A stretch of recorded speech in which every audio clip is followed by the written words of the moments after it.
Bonsoir. Alors, Paracha Shemot. Paracha extraordinaire dans laquelle, malheureusement, on voit le début des événements très très difficiles pour le clan d'Israël. Et ces premiers événements sont marqués par la recherche par Pharaon de deux expertes sages-femmes qui vont aller voir les femmes juives qui accouchent et qui vont, par leur expertise, pouvoir tuer dans la matrice l'enfant si c'est un garçon. Donc ils cherchent des expertes qui savent reconnaître dans la matrice elle-même si c'est un garçon ou c'est une fille. Et ils leur demandent de glisser la main dans la matrice et de tuer le bébé, et ensuite le bébé sort mort-né, et voilà, c'est un accident.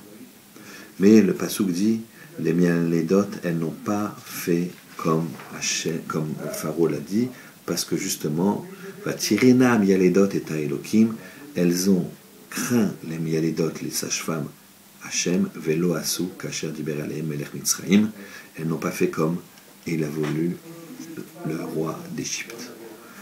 Le roi d'Égypte les convoque et il leur dit, qu'est-ce que vous avez fait? Pourquoi vous avez laissé vivre les enfants?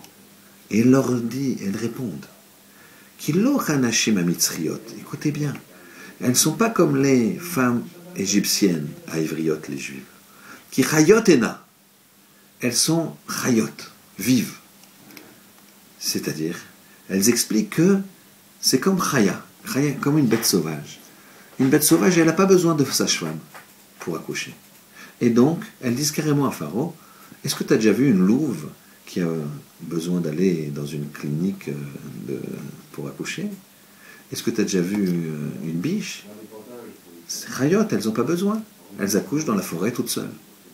Et là, il y a d'essayer de comprendre, de se poser la question. Qu'est-ce que ça veut dire?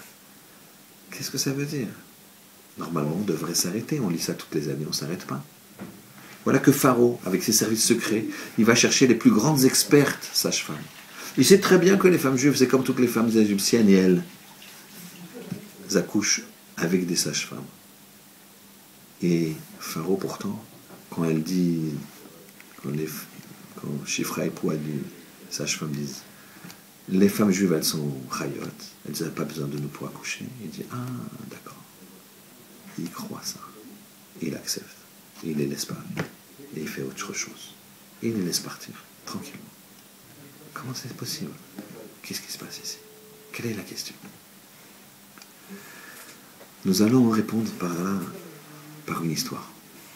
Il y avait une fois un Rav qui était du temps du tsar. Cette histoire a été racontée par un de ses élèves et transmise de père en fils. Et cette histoire nous est contée aussi par de nombreux rabbis chassidiques.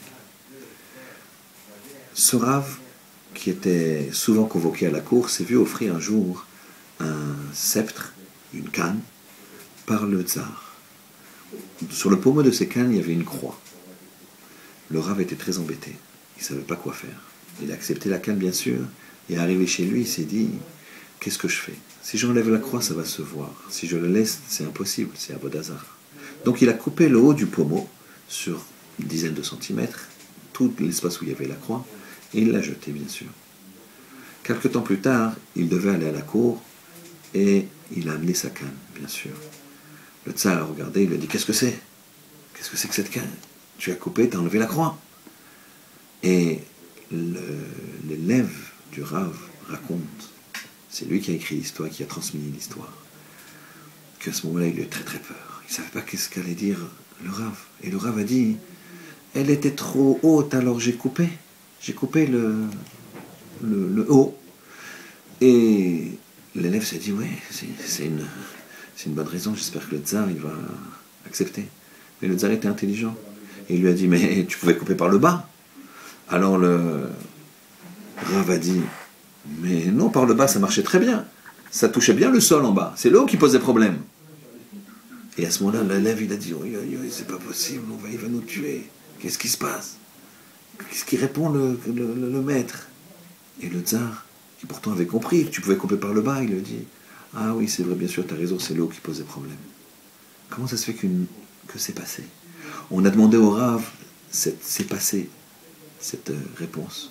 Parce que il avait la Yirat Shamayim.